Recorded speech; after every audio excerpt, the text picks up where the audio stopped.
fresh, doing something you haven't heard before.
I'm live? You're live. Awesome. What's up, guys? Hey, thank you so much for joining tonight. Rally Wednesday, Velocity Live. Hopefully you're on here because we moved it a little bit earlier to 7, and so it's a little bit lighter outside than normal. And we had to do this because originally, as you probably saw, we were hoping to all meet in person tonight, to have your groups back together, having watch parties around our services. And unfortunately, as we've been monitoring everything, we've just made the decision to kind of postpone some of those meetings because really we care about our community and your family and you and your health. And so we just want to make sure that that's our top priority. And so that's why we had to postpone everything that we were doing. But we still hope that that's coming very, very soon. And so we moved our stream a little bit sooner. And hopefully you saw right now on our Facebook page, there is an activity guide with a discussion and a game that goes along with this service. And so I just think that you should grab this guide, play a game with your family. Guys, the game that is on there right now is so much fun. We played it on a Tune In Tuesday a while back, so you can play it with your family or with your friends over Zoom. But it is a blast, and you will learn things about your family, okay, that you didn't even know, and your house just might be a wreck after it. So just go on there, go on our Facebook page right after this, and take that discussion guide, and let's still meet up. Maybe you need to message your group right now and say, hey, after this, can we have a quick 10 minutes and talk through some of these questions? because even though we can't meet physically, thanks to technology, we can still meet. And so I know you were excited about gathering again. So was I. I can't wait to meet you guys. But this is a way we can still kind of meet until hopefully very, very soon we can meet together. So hey, I just want to jump right into our message. Over the next 15 minutes, we're going to talk through a topic that I think is so important for us today. And then we have an incredible worship set after this. We have some new faces, and so you're just going to want to make sure you stay tuned for that. Here's what we're going to talk about tonight. We're talking about this idea of walking into the unknown.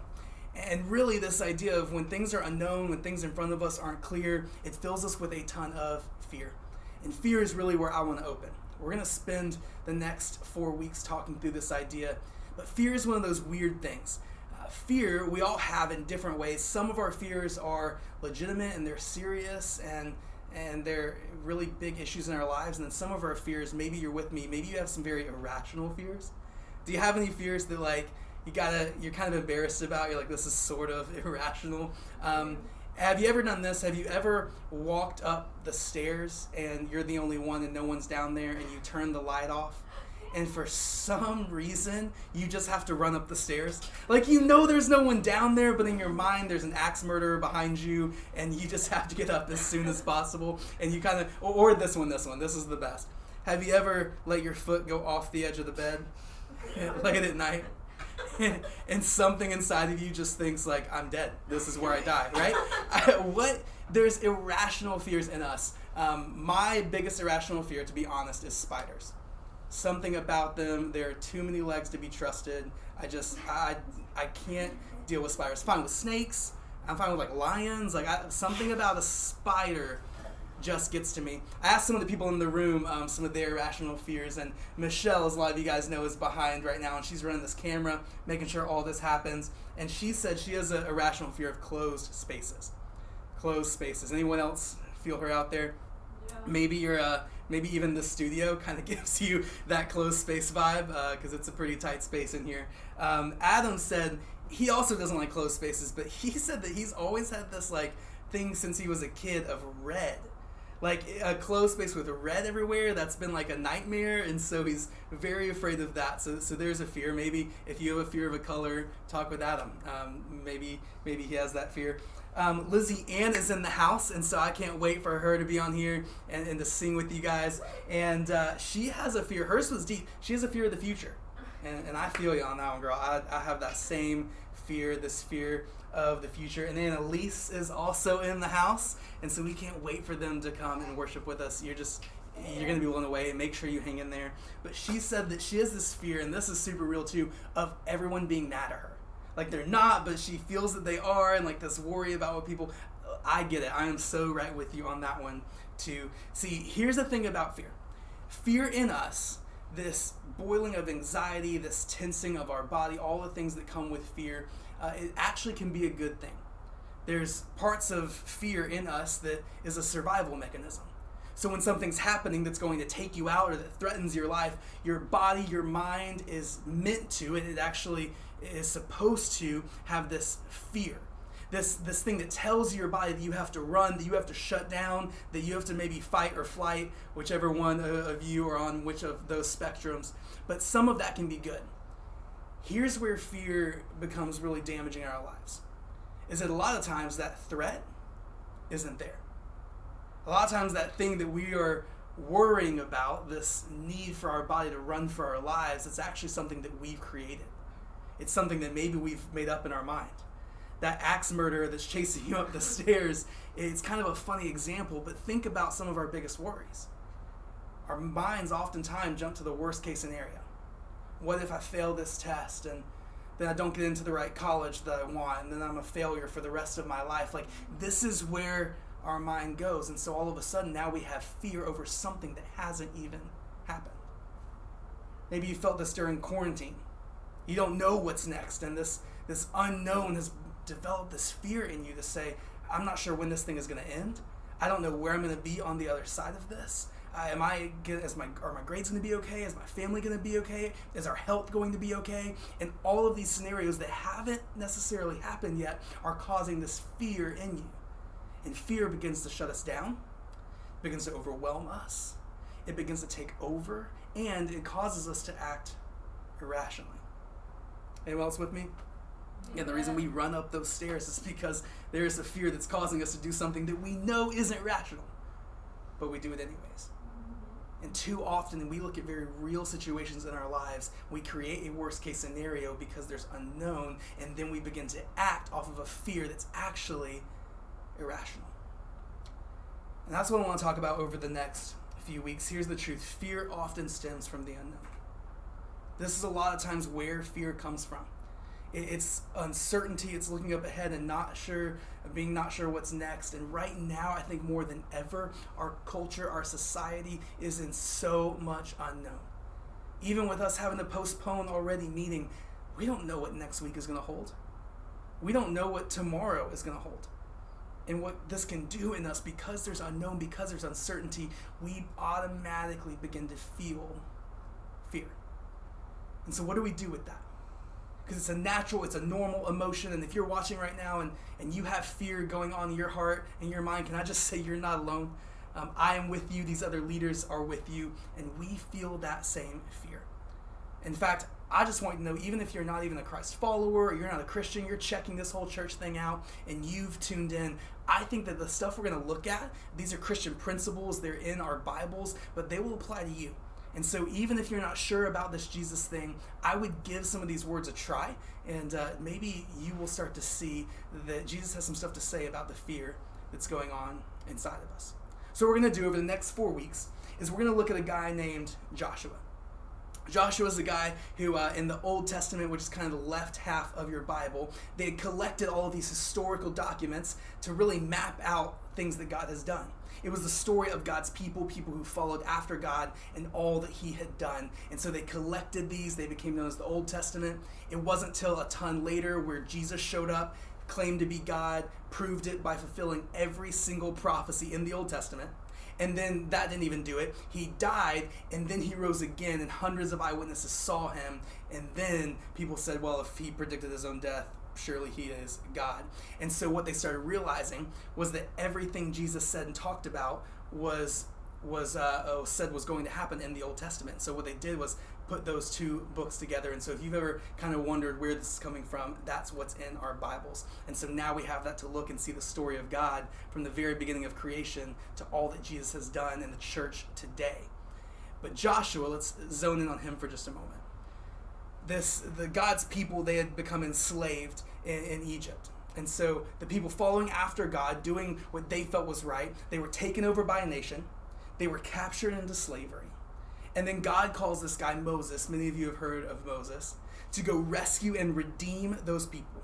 So he goes in, meets with the most powerful person at the time, the Pharaoh who thinks he's God. He somehow, through miraculous stories, all are in the Old Testament, he convinces Pharaoh to release God's people, which even in itself is just a miracle. He releases God's people, and then Moses has this call from God to take his people to a promised land. You've probably heard this language before, even if you haven't grown up in church. So he's calling his people into a promised land, and as they're going there, they don't exactly find it very quickly. In fact, for about 40 years, they wander in the wilderness trying to find this promised land, all because the people had so much fear. They had so much uncertainty. They didn't have all the answers they wanted. And they began to act out of anxiety, frustration, nervousness, and again and again and again, for 40 years, these people cannot get it right. They're acting so irrational because of the huge fears that they have when facing the unknown. And then we get to Joshua. Moses is toward the end of his call to lead these people, and he has to pass off this job to someone, because it's not working out and he's at the end, and so someone's got to get these people to the promised land. And so here comes Joshua, a new and experienced leader. And Moses looks to him and says, listen, 40 years, I haven't been able to do it. We don't know where we're going. We don't even really know what that looks like, but here you go. It's your job now. You are going to lead the people into the promised land. Now, just imagine being Joshua for a second. You have no idea what you're doing. You have no idea where you're going. It has been nothing but a failure up to this point. And now God is calling you to lead a nation to somewhere they've never been before. talk about fear of the unknown. Can you just imagine being in this place? And let's be honest, some of you feel like you're facing something like that. You just graduated and you're looking at the future and you're going, I don't know what that looks like. I don't know where I'm supposed to go. I've never done this before, and there is plenty of unknown up ahead. Many of us right now are sitting in this quarantine season going, we don't know what the next step is. We don't know when school's going to start back. This has rocked our plan for what the future is supposed to look like, and so there is nothing but unknown ahead of us. And in this moment, here's where I'm just going to hang out on one statement that God says to Joshua. God comes to Joshua in the midst of all of his uncertainty. And he says this in Joshua 1:9, be strong and courageous. Do not be afraid. Do not be discouraged. Now, that alone is not that encouraging. Essentially, he says, break a leg. Right? Be brave. You got this. Have you ever been given those statements before something really scary? You're about to take a test and you are losing your mind. You have never been more stressed. And your parents are like, yeah, but you got this. Right? Like that doesn't help. But then God adds something onto this that changes everything for Joshua. And I think that if we will take this verse seriously, if you are facing fear right now, this will change everything for you. He says, again, be strong and courageous. Do not be afraid. Do not be discouraged. And here's why. For the Lord, your God, will be with you wherever you go. In other words, he's not just saying, hey, you've got this. Don't be afraid. You can do it on your own. In fact, he's telling Joshua, you cannot do this on your own. People cannot figure this out. But I am calling you to something, and as you face fear, you can be strong, you can be courageous. Why? Because I've got this, and I'm with you. See, bravery in the face of the unknown requires trust. If we're going to step into unknown seasons, we are not going to have all the answers. We are not always going to know the next step. We are not going to know what's up ahead, but can I promise you something that you can hold on to? Something that you can know without a doubt? It's that God is with you. That God is not going to leave you. God is not going to step away from you. That God is so in love with you, obsessed with you. He has created you. He has a plan for you, and he will never back away from you. Listen, for some of you, this is even a new idea. God doesn't back away from you whenever you mess up. God doesn't remove himself from you whenever you have flaws. God doesn't step back and look away and turn his back on you because you've ended up somewhere that you didn't want to be. You have a God who is always ready. He's always close. He's always willing to give you another chance. This is the God that we get to have with us every step of the way. And you might go, yeah, but Bradley, how do I know I can trust that? How do I know I can trust that God won't leave me? How do I know I can trust that God loves me? In Romans, Paul, who I won't go down this rabbit trail, but a guy who was very much against Jesus, against following after all of that Jesus stood for, and then eventually saw him raised to life as well and began to pursue after planting churches. And he writes this. He says, if God is for us, who can be against us? He who did not spare his own son, but gave him up for us all, how will he not also, along with him, graciously give us all things? So here's what Paul's saying. He's saying, listen, Christian, trust me. As someone who understands guilt, as someone who understands mistakes, as someone who understands a past, he said, Jesus died for us. God already proved that he loves you because he murdered his son so that he could have you. You don't have to question whether or not God is for you. He has already done something about it because you can be forgiven, you can be made new, you can be made right and pure and forgiven, all in the sight of God because he's already done it. He has given his son as your sacrifice. That's how bad he wanted you. And what Paul's saying is if he did that, won't he give us all things? In other words, why would he kill his son to prove that he loves you and then back out because you made a mistake? And then back out because you did something that you're ashamed of? He's saying, no, our God, you can bank on this. There is uncertainty. There is unknown. We don't have all the answers. but you can hold that God is with you and he's for you. And so here's what I want you to do. I'm going to have the worship team come back up, and I want to give you a super simple assignment. It's going to seem almost pointless, but trust me, if you will apply this week, I think it will change everything as you face the fears in your life. I just want you to find a piece of paper, preferably a sticky note, something that you can put somewhere. Because I messed this up. My handwriting's not the best, so don't make fun of me. But I want you to write on a sticky note or something, simply this: He is with me. He is with me. Again, sounds so simple, sounds so uncomplicated, and you're like, Bradley, really, you wasted 15 minutes of my life to get me that. But what if we started here? What if you were to write this on a sticky note? Again, it doesn't have to be this big, but something that you could put on your backpack, on your mirror, on your textbook. We're not going to school right now, but maybe you sit on the dashboard of your car. Maybe you need to make this the background of your phone. Some of you are artists. You can get creative with making it look really amazing and setting it as your phone background. But what if every day we just started here? Just that. I think if every day you could just start here with He is with me, I think it will change everything. How can we fear? Because He's with me. When we don't know the future and all of these irrational thoughts come to mind, what if we just remembered He's with me? When a relationship seems to be on the outs and you're not sure how to put it all together, what if you just remembered He's with me? When you do something shameful and you mess up and you look at your life and go, who would want to be with me? You just remember He does. He's with me. And if we would just start here, I think already you would see your fear change this week. And so that's my prayer, is that we would remember this.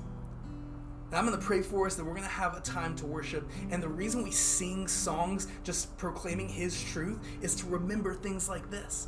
That in the midst of all that we are facing, His promises still remain true. And so wherever you're at, even if you're with people, you can just stand up, get somewhere alone, whatever you need to do, and let's just proclaim this truth.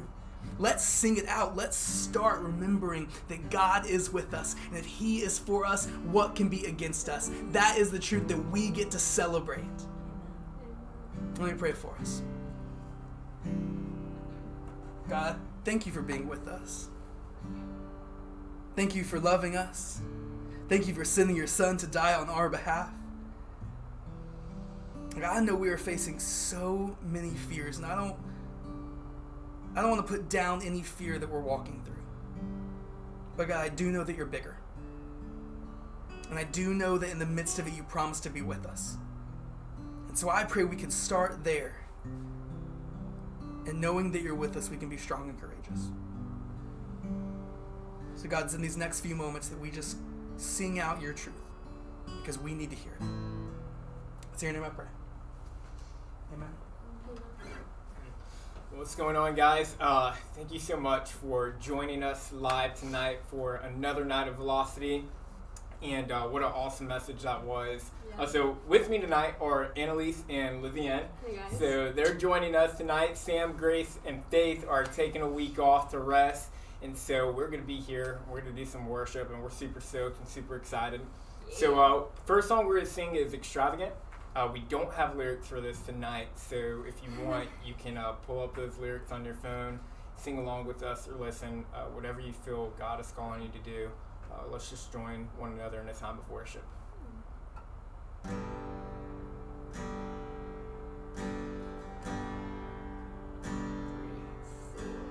You are a lover before time's beginning, and you gave your love freely, withholding nothing. Jesus, my Jesus. You carry the weight of the world on your shoulders, and you stopped at nothing to prove you for us, Jesus, my Jesus. It's extravagant, it doesn't make sense, we'll never comprehend the way you love us. It's unthinkable, only heaven knows just how far you go to say you love us, to say you love us, to say you love us.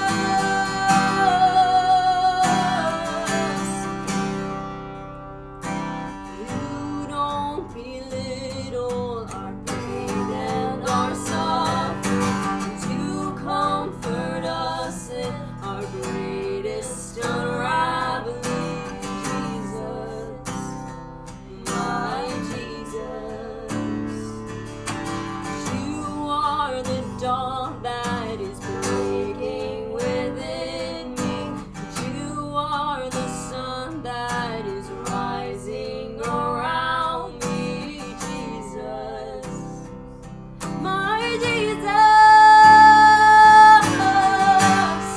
It's extravagant, it doesn't make sense, we'll never comprehend the way you love us. It's unthinkable, only heaven knows just how far you go to say you love us, to say you love us, to say you love us.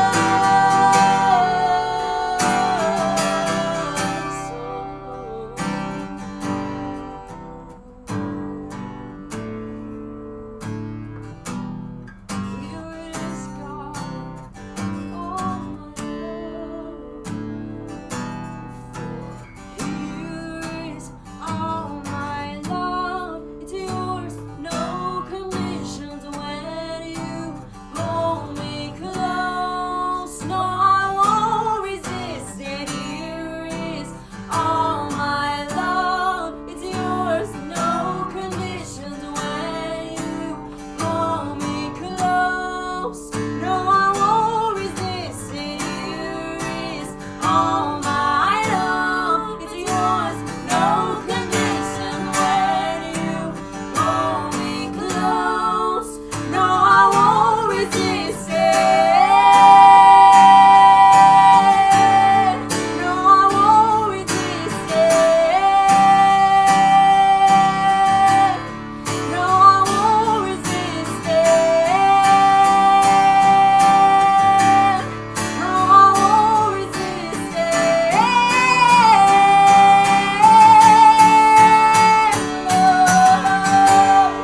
It's extravagant, it doesn't make sense, we'll never comprehend the way you love us. It's unthinkable, only heaven knows just how far you could go to say you love us, to say you love us, to say you love us, to say you love us, to say you love us, to say you love us, to say you love us.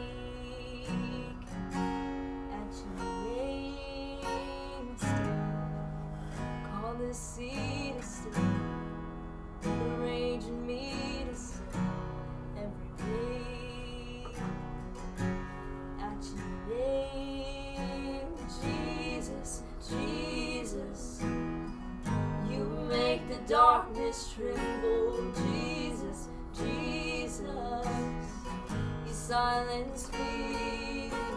Jesus, Jesus, you make the darkness tremble. Jesus, Jesus.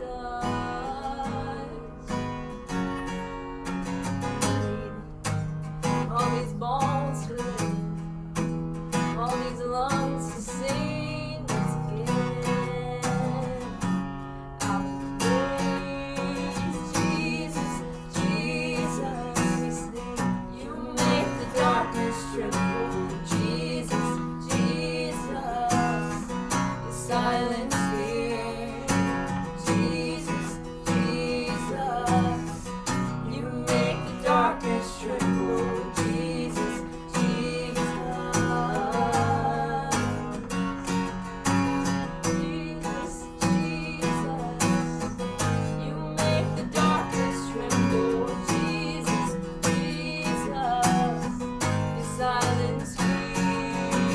Jesus, Jesus, you make the darkness tremble. Jesus, Jesus. Your name is a light that the shadows can't deny. Your name cannot be overcome. Your name is a light forever lifted high. Your name cannot be overcome.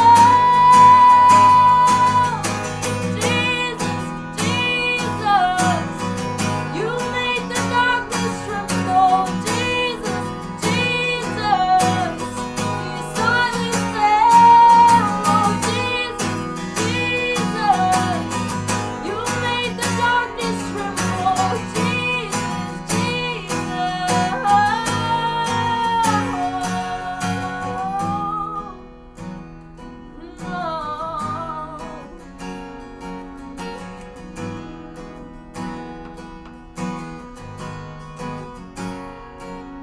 Your name is a light that the shadows can't deny. Your name cannot be overcome. No, no, your name is a light forever lifted high. Your name cannot be overcome. Your name is a light that the shadows can't deny. Your name cannot be overcome. Your name is a light forever lifted high. Your name cannot be overcome.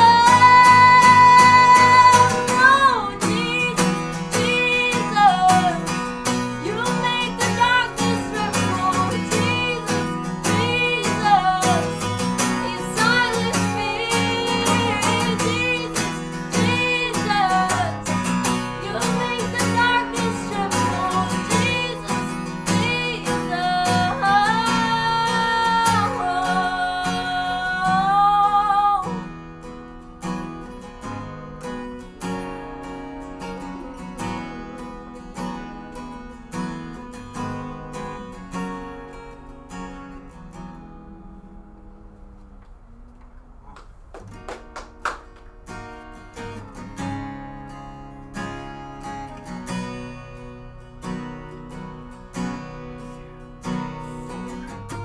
For I spoke a word, you were singing over me.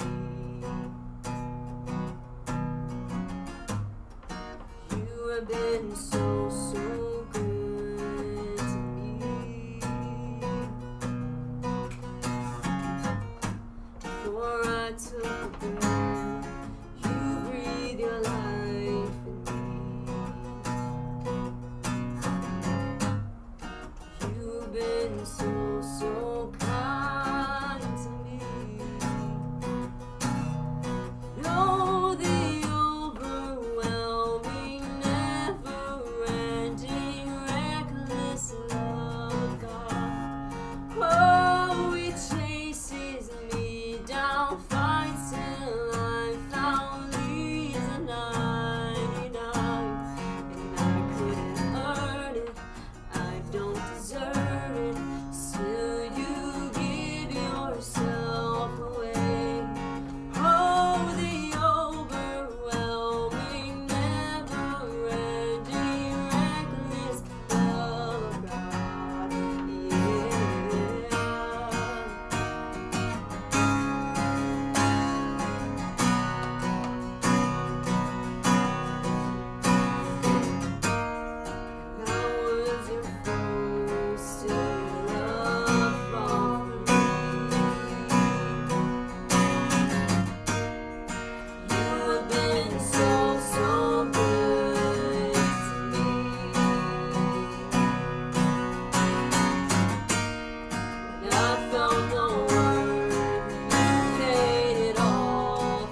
thank you guys so much for joining us tonight on our stream. Looking forward to seeing you guys next Wednesday at 7 p.m. I'm a little tired here. So next Wednesday at 7 p.m. Velocity Live, YouTube. We'll see you then. Peace. Yeah, there we go. Yeah.